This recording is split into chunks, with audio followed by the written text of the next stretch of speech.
Okay, it's all about reading. Let's make some progress. Chapter 28. Pig Half in the Poke. Monday, September 9th, 1939.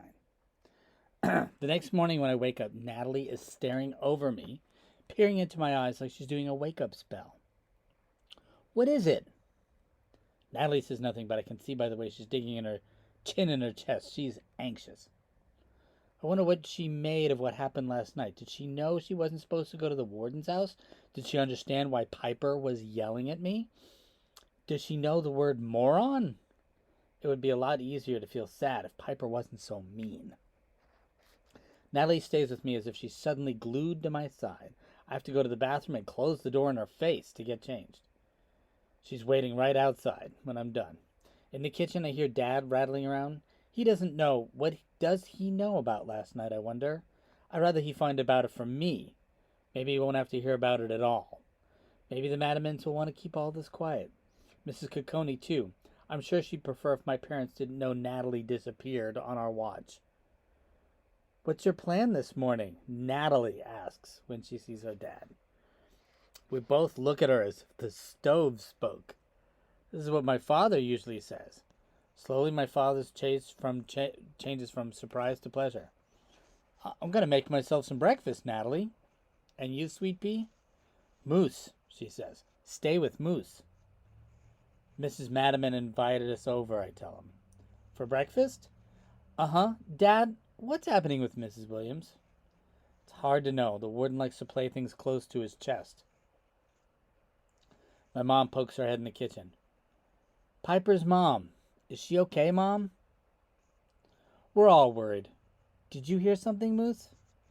I can't tell what I saw without explaining what in the heck I was doing up there. I wish I could, though. Really wish I could. At the Madamins, the first person we see is Riv Madaman. The whites of his eyes are shot through with pink and his legs are kicked over the arm of a chair, and he's too tired to sit the normal way. That's Mr. Madaman. Madaman did a shift and a half in the guard tower. No wonder he's beat. He groans when he sees me. I can't meet his bloodshot eyes. Nat sits right down to a game of button checkers already in progress from last night. She looks up at Teresa, her eyes full of longing. But Teresa has hold of her dad's hand and won't let it go. Natalie plays by herself. Piper's not here, Dad. Teresa pulls on his arm. You can't start till she gets here. Mind your business, Missy, he tells Teresa. What the heck happened last night? He looks at all of us. Jimmy takes a step forward. Piper got you and Moose's dad in trouble because she was mad at Teresa. I didn't do anything. It wasn't me, says Teresa. Was so, says Jimmy. Come again, says Mr. Madaman. She told the warden she saw you and Mr. Flanagan drinking just before you went on duty. In the kitchen, Mrs. Madaman slams her rolling pin down, yanks her apron off, wads it up, and tosses it on the chair. Marches right into the living room. She said she'd get you out of trouble if Moose would help her meet Capone. So she and Moose snuck back inside to watch. Is that true? Mr. Madaman says to me. Yes, sir. We saw Capone spit in Elliot Ness's mashed potatoes. He hooked up a gob of phlegm and then he smoothed it over with his finger. Gave it a little swirl. I saw it with my own eyes. Mr. Madaman pulls at his mustache. Ew, says Teresa. But Natalie didn't go with you. It was just you and Piper in there? While they were gone, we were watching Natalie with Mrs. Capone, and then Nat snuck out. She went to the warden's house. She wanted to see Molly the mouse that Willie One-Arm has, says Teresa. Mr. Madaman points at her. And you, Missy? What did you do that annoyed Piper so much that started this whole thing? Nothing. Piper's wrong one, not me. Come on, Teresa, says Jimmy. She spies on us, Dad. She can't stand that Moose likes Piper. The blood rushes to my face. I do not like Piper. Do so, says Teresa. Teresa, since when is that your business? You and I need to have a talk about this in private, Mr. Madaman tells her, and her mouth droops. And you too, points at me and Jimmy. Why didn't you tell me about this, for Pete's sake? Since when do you think you run the place? Teresa's hand is up in her face. Can I ask you one teeny little question? When are you going to talk to Piper? Listen up, Teresa, Mr. Madiman says. I'm not going to say this twice. This is not your business. Her shoulders slumped down. If it was my business, would you tell me? Teresa Maria Madiman, her father's voice gathers steam. Okay. All right, then. I don't want news of these shenanigans to go further than this room. Do you understand me? And if I ever hear of any of you taking matters into your own hands again, I will go straight to the warden. Is that understood? We nod our heads, even Teresa. Only Natalie continues to play checkers, one lone player against herself. On the way back from the Madamans, Nat walks slower than normal, dragging her foot on the ground, running her hand along the wall and humming an empty tune. What's the matter, Nat? Peoples are mad at Moose. I hold the door open of our place. Yeah, but it's okay. We got off easy, practically scot-free. She touches her own chest.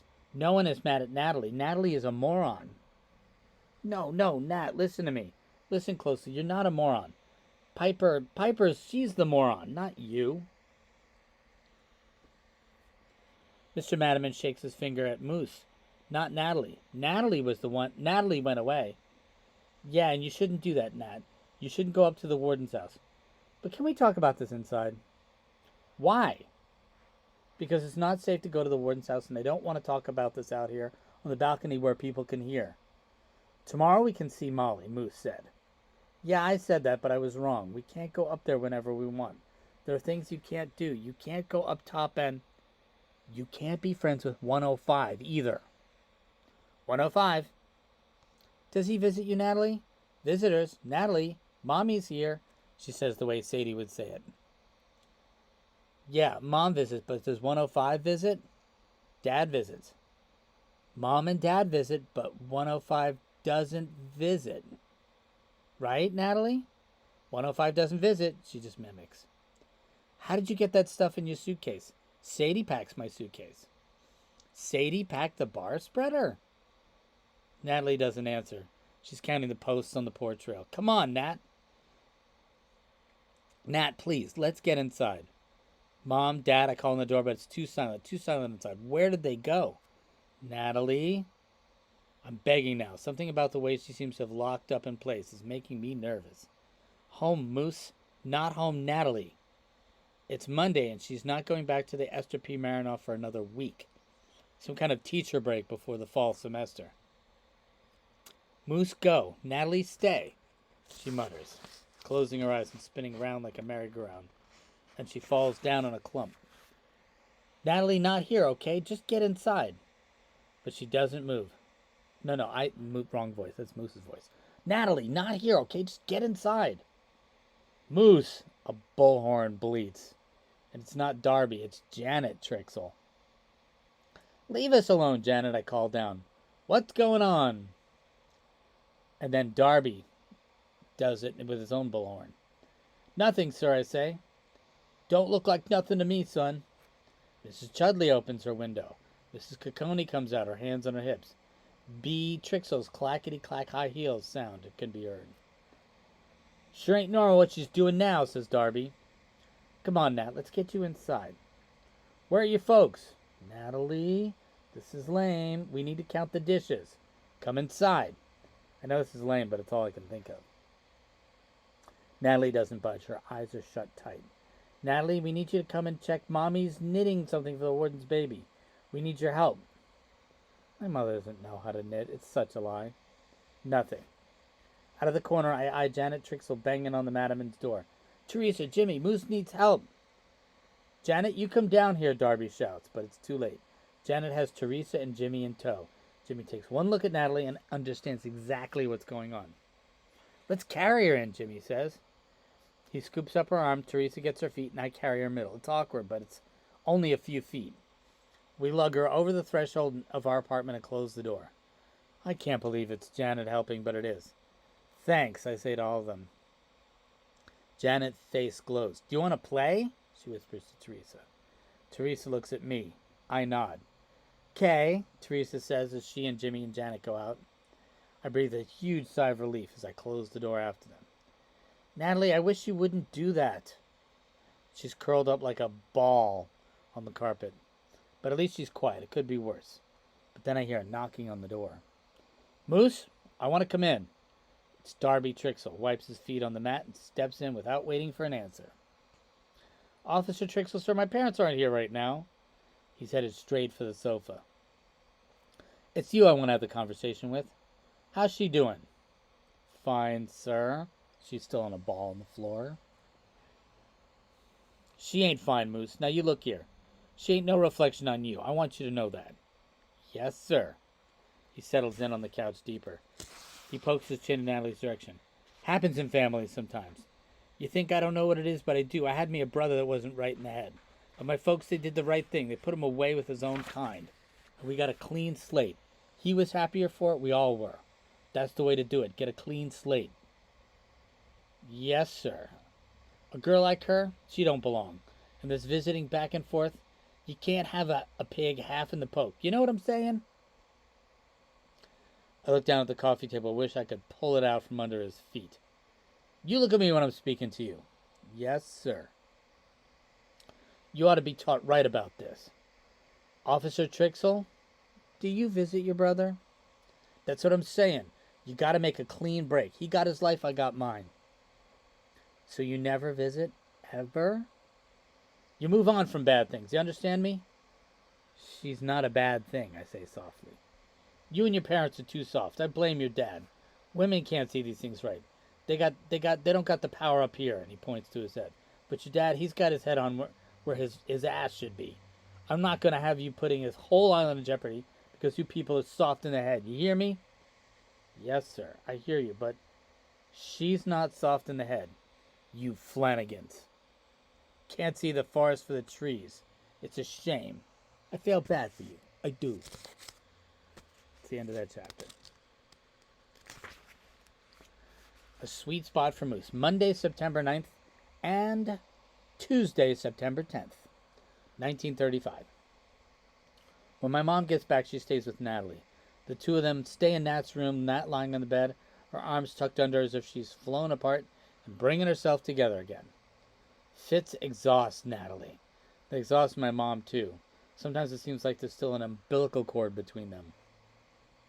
After I get home from school the next day, I head for the canteen with Annie, Jimmy, and Teresa.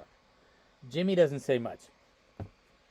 He helped me with Natalie when she was having her fit, but he still feels bad about not keeping his eyes on her the night Hoover was there. He goes down to check his flies, which now occupy 2 barrels under the dock. But he doesn't invite me down there anymore. When Jimmy's parents are gone, Teresa and Annie and I help Bea unpack boxes. While Jimmy's gone, there isn't much to do. Late in the afternoon, Mrs. Madiman, Mrs. Capone, Annie's mom, Bea, and Janet Trixel come sweeping into the canteen, practically clearing out the baking aisle. Even Mrs. Capone, who never buys from the canteen because she thinks the prices are too high, gets butter and eggs. What's going on, Mom? Jimmy asks. Bea's closing up early so we can get the baking done. What's everybody baking? Never you mind. You kids run along. Outside with all of you. Janet turns the wooden sign to closed. She gives Teresa a little smile. We're going to Mrs. Cacone's apartment because little pitchers have big ears. What's that supposed to mean? It's supposed to mean they don't want us to hear what they're going to talk about. But that's what the secret passage is for. Teresa smiles big. There's a skip to her step. Annie, Jimmy, and I head for the section where the passage is. Jimmy works a screwdriver, and we scramble inside. Shh, we know they're up there. Icky, Teresa whispers, whacking a cobweb out of her face. Quiet or you can't come, says Jimmy. By the time we get settled in the best eavesdropping spot, the women are already in Mrs. Cacone's living room. You mustn't talk that way. She's going to pull through, says Annie's mom. Janet, you stay in the bedroom like I told you. Play with your dollies, all right? Bea tells Janet. I know a death rattle when I hear it. That woman is not long for this world. I wish I could say I didn't see this coming. I mean, the doctor told her not to have any more children. Bea, these things happen, Mrs. Madiman tells her. Well, you're not going to tell me he didn't want a boy more than life itself, says Bea. No guarantees it's going to be a boy, says Mrs. Caccone. Try telling the warden that, says B. Got him signed up for military school and the sailing club already. That's up to God, not the warden, Annie's mom says.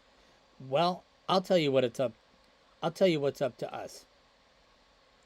Piper, I'll be the first to tell you she's not my favorite child, but right now, she's all alone in that big house with her mama rushed off to the hospital, sick enough to...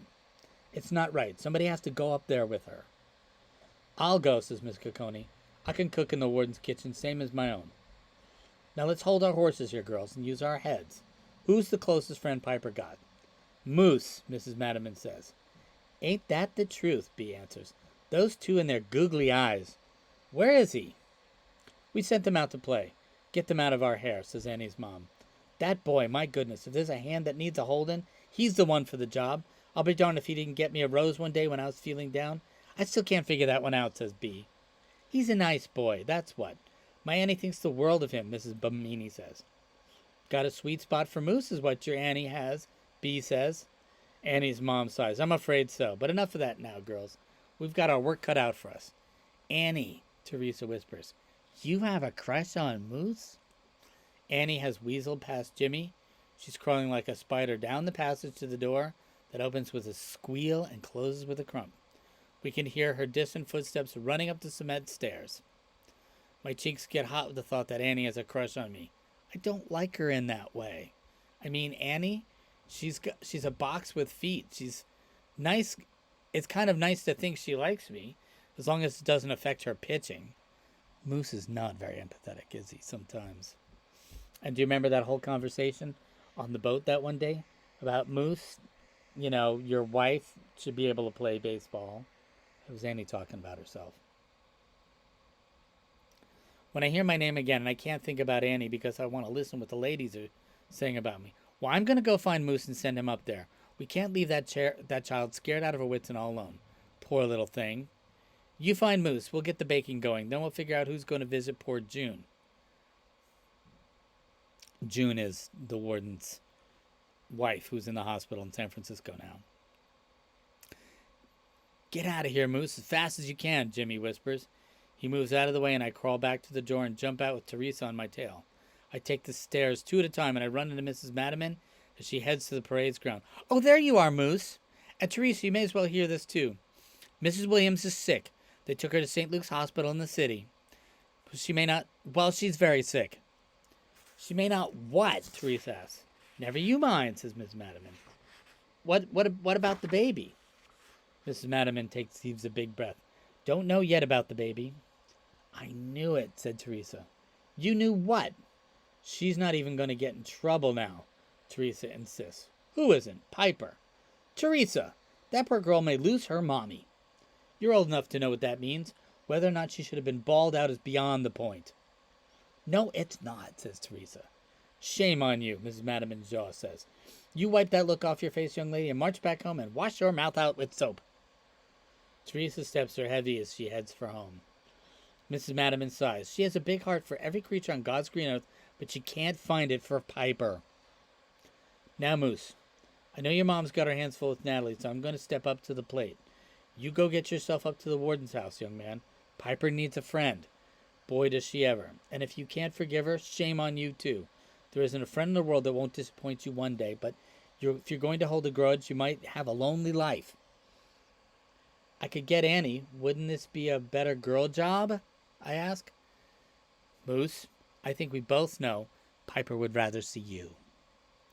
My eyes don't meet Mrs. Madison's. She's right. What do you say to someone whose mother's that sick? Mrs. Madison seals her lips tight. It's not what you say, Moose. Not one word of it says is going to help that poor child right now. But you go up there and you stay with her. That's what she'll remember. That we loved her enough to go through this with her. We're family here in Alcatraz, and that's what families do. Now go. Yes, ma'am. And Moose, you want to bring her back down to our place? You go right ahead. She's welcome. You bet she is. Chapter 30. Why are boys special? Same day, Tuesday, September 10th.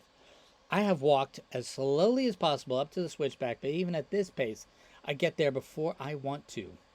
I drag myself up the steps to Piper's front door, and I push the bell. Willie One Arm answers with Molly on his shoulder. He makes the sign of the cross, his empty sleeve flapping in the breeze.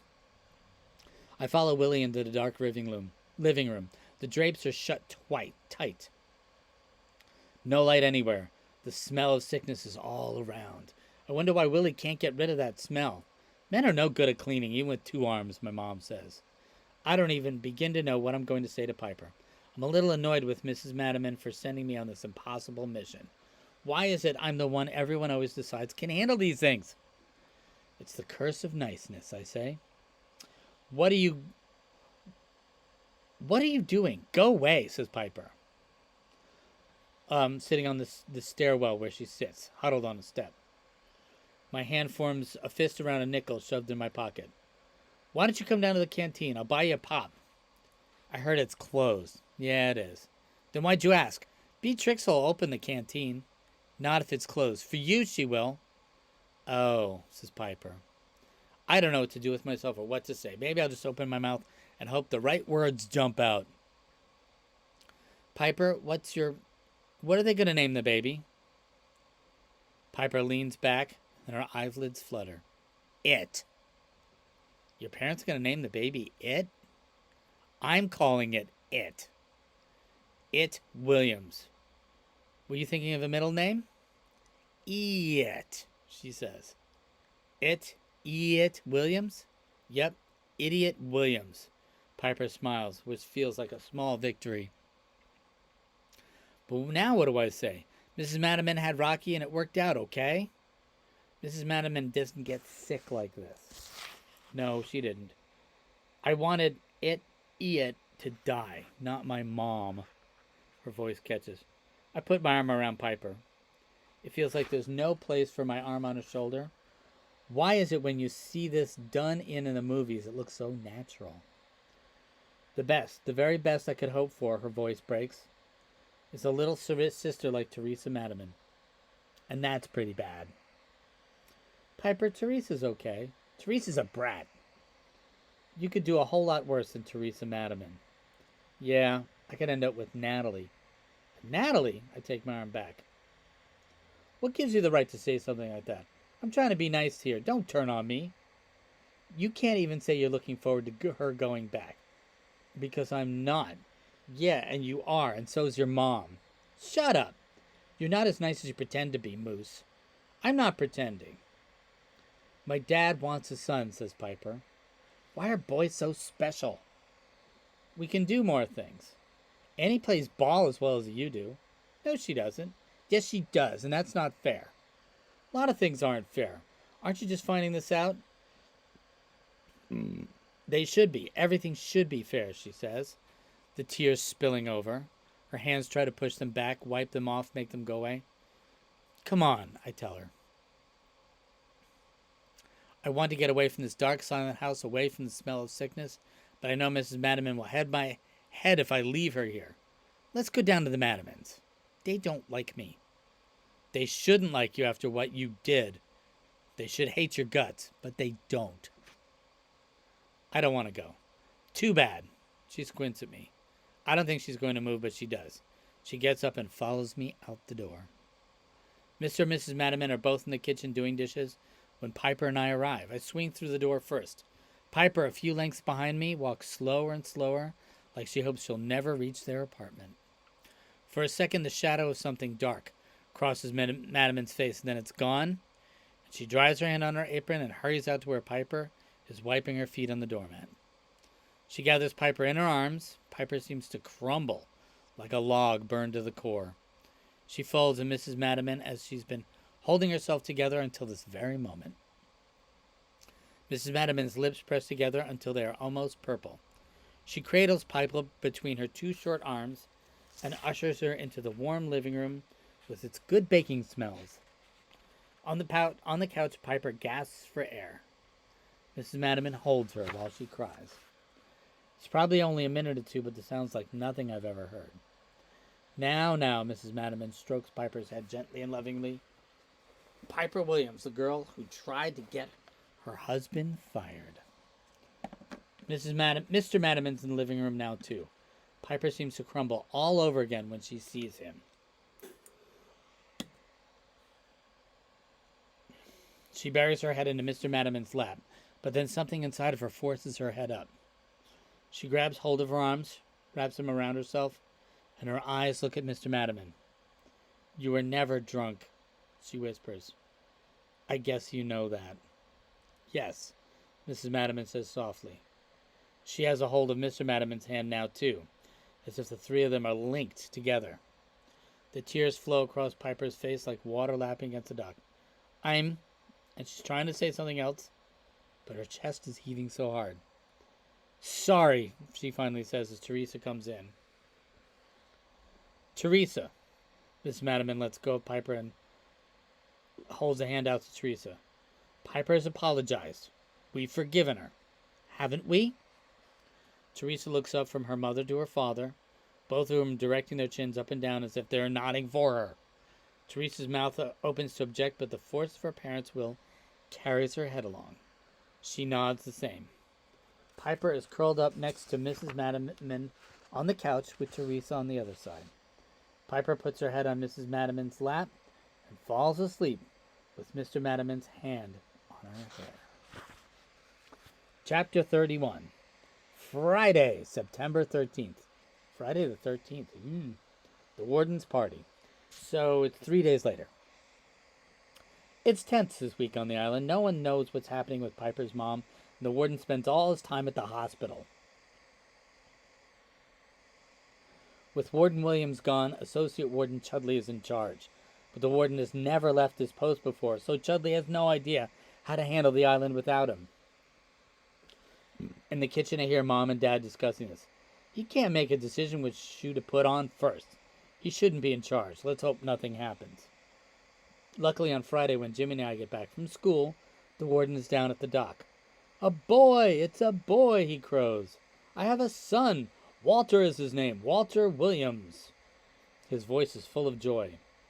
"What happened with Piper's mom?" "Beats me." It's not until Jimmy and I get to the Madiman's apartment that we find out the full story. It was touch and go, but it looks like Mrs. Williams is going to make it. That got lost in the warden's report, didn't it? Did it? Mrs. Madiman lays the celery out and works her knife across. "Was Piper at school, Moose? 'Cause I didn't see her with the warden." "She was, but she didn't come home with us." Of course, it's none of my business, but why the warden felt the need to bring his son home last night with his wife still in the hospital, I will never understand. You think he gave birth to that baby himself? Where's the baby now? Mrs. Capone is watching him. But all morning the warden was parading up one side down the island, then the other. And now he's throwing a party. Why couldn't he wait until June got home? I will never understand this. You didn't hear that, either one of you. "Yes, ma'am," we tell her as she dumps the celery into a giant pot that smells like garlic and tomato sauce. Outside we see Big Beatrix while handing out cartons of beer for the grown-ups and root beer for the kids. Mrs. Chudley has her accordion and begins to play. Soon Mr. and Mrs. Bomini are dancing on the balcony of the 64 building, and even my mom goes up to the officers' club and plays requests for the wardens, who's giddy with happiness. His son in his arms, he waltzes around the officers' club until Mrs. Capone snatches the newborn back, insisting he needs a bottle and a diaper change. It's Mrs. Madiman who notices Piper is nowhere to be found. "Maybe she's still in the city," I suggest, as Annie, Teresa, Natalie, and I sweep through the food line, filling our napkins with cannolis, cookies, brownies, cake. "Go up to her house, all of you. Make sure she's not holed up there by herself." "Go on," says Mrs. Madiman. "You've got your marching orders, you hear?" I'm not wild about this idea. Dealing with Piper these days is like picking up a black widow spiders with my bare hands. But there's nothing else to do. Mrs. Madiman is at the officers' club door, herding up the hill. Natalie is already ahead of us. I hurry and catch up. The warden's house is dark and silent. It's as if the good news hasn't reached the top tier of the island yet. Not even Buddy and Willie One Arm are visible, though I can hear them working in the kitchen. The front door is partly open. "Piper!" we call as Annie and I and Teresa and Natalie climb to the stairs of Piper's room. Piper doesn't answer. The door is closed. Annie knocks. "What?" says Piper. "We brought you cookies. I'm not hungry." Piper declares, opening the door, but we troop in. She snatches a cannoli out of my hand. For a second, I think she's going to toss it in the trash. Throwing away a Madaman cannoli is like burning the American flag, as far as I'm concerned. She stuffs it in her mouth, squishing the cream out the backside. I'm not hungry, she mumbles, her mouth full of cream. You should be happy now. Your mom's okay. What do you know about it? My mom said she's better. She is better. I wish he'd come home. Go get the door, Jim. It's Jimmy, Teresa commands. Why don't you get it, says Annie. Teresa makes a face. I don't like going down there by myself. Buddy boy, let Jimmy in, Piper calls down. Jimmy knocks another time. Buddy boy, Piper calls again. Teresa jumps up and heads for the open hallway and pokes her head out the window. It's not Jimmy, it's Mrs. Capone. Sounded like Jimmy. Mrs. Capone is inside now. This is your own little house, Walter Williams. Not so little either. 20 rooms it is. Best one on the rock. Mrs. Capone is huffing and puffing harder than usual. Annie pokes me. Come on, we gotta help her. She has trouble with stairs. Mrs. Capone is on the landing, leaning her heavy body against the banister. Her foot rocks the blue ribbon basket with the tiny blanketed bundle, all wrinkly and red, no bigger than a banana bread. Hard to believe a person could ever be that small. Need some help, Miss Capone? Well, Moose, I would say no to a strapping young man like you carrying the baby up there stairs. I wouldn't say no. Yes, ma'am. I lift the basket, which is surprisingly light. Baby Rocky must weigh 5 times more than this little turnip. Annie stays with Mrs. Capone as she slowly makes her way up the stairs. I'm not used to taking care of a newborn, she explains. It's been years since my Donnie was that small. We all stare at the tiny baby, his eyes closed tight like a brand new puppy's. I've been rocking in the last hour. I'm not as young as I used to be. He's sleeping, though, now. They're sweet as pie when they're sleeping, aren't they? Baby, Nat mutters. Walter, Nat says. It, Piper grunts. His name is It. Oh, child, don't you start with that rubbish. I won't hear of it. No, I won't. He'll grow on you. He will. Mr. Capone straightens out the baby's hat. Your mom will be home soon, and she won't tolerate that kind of talk. Piper's eyes glaze over. Thing, she whispers. Mrs. Capone just ignores her. Indeed. He had a big bottle and a nice clean diaper with me. Now you watch him while I catch 40 winks. You hear me, little miss? She points herself at Piper. Fog's coming in, and it's as dark as night. I'm going to take a cat nap before night shift. Little Dickens woke me up 6 times last night. And don't tell me no. Watching him while he's sleeping is not too tall of an order for you. I should think not. You have a whole room of people here to help you. She wags her finger at Piper and stumbles bleary-eyed into the next room. No one says a word as she groans and grunts her way onto the big bed. In seconds, she's snoring so loud it sounds like a foghorn. Piper stares at the teeny baby in his blue cap. Get it out of here. Now listen up, Teresa mimics Mrs. Capone and wags a finger. Taking care of babies is something I know all about, she taps her chest. I'm going to teach you. Teresa, says Annie. Piper looks like she may hawk up a big one and spit it right at Teresa. Teresa puts her hands on her hips. Her mom's okay now. Do I still have to be nice to her? Piper gulps and crumples into an exhausted heap. Uh-oh. Her lips pucker up and her forehead wrinkles. She strokes Piper's hair. We'll help, okay? Annie nods to us and we all pipe in. Yeah, we'll help. We'll help. Nat adds. Help. We'll help baby. Annie smiles. It's right. Even Natalie will help. Tears spill out of Piper's closed eyes. I don't want a brother. Natalie gets a tissue and wraps Piper's fingers around it, and it makes her cry harder. We stare at Piper. Brothers aren't bad, Teresa declares. They squirt pee at you when you change their diapers, though. You gotta watch that. Teresa puts her fingers down by her personal parts as if it's a water hose. We'll have nothing of the kind, I say to her. How would you know? 'Cause I know my own equipment. I'm pretty much an authority on it, okay? Not when you were a baby. Moose, Piper, Jimmy's voice again. It really is Jimmy. Buddy, Piper calls again. The door. Teresa pops up and checks the window. The fog is heavy and dark like a coat pulled around us. What time is it? Don't the passmen have to go back to the cell house now, Teresa asks. They go back at 4:30, Piper tells us. She has that fuzzy look. Annie glances at her watch. I'll get him.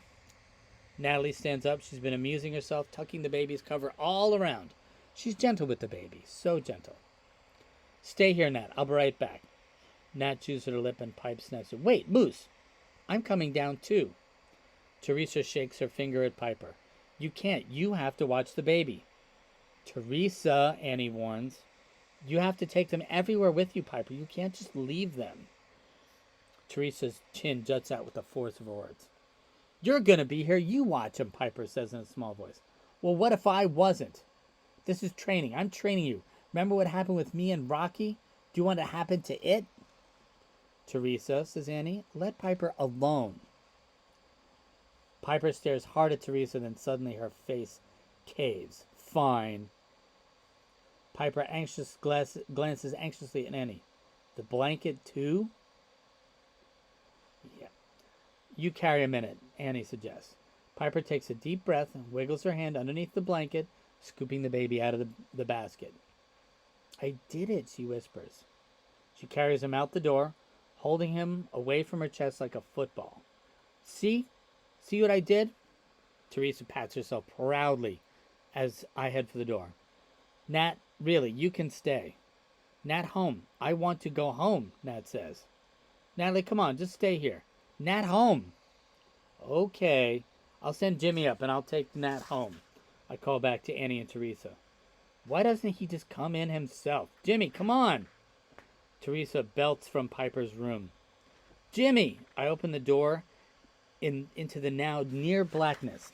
The sun is starting to go down and the fog is rolling in. The fog obscures the last bit of sun. So it's like late in the afternoon. It is the darkest September afternoon I've ever seen. Piper is right behind me, carrying her teeny tiny brother, followed by Natalie. Light on, Nat mutters. She snaps the switch in the front door back and forth, but no light comes on. It's broken. The fog is blowing through like smoke. I can't even see the cell house, which is like 10 feet across the narrow Alcatraz road. The wind blows a tin can down the steep switchback. Jimmy! I shout. They need my dad up here to fix these lights. Jimmy! Natalie walks behind me. She isn't touching me, but her presence is too close. That's Natalie for you. She's always too close or too far away. He's not here. I tell Piper, he's not here. You go back. I'm going to go take Nat home. I tell Piper, changing course under Piper's window, when something clammy and closes around my neck, on my throat. Shut it, a voice whispers, or you die. Unfortunately, I have to pause there. We've gone way over time, and I went way over time to be able to finish the book tomorrow. So, yep, Buddy Boy is not being friendly. He grabs Moose's throat and says, shut it or you die.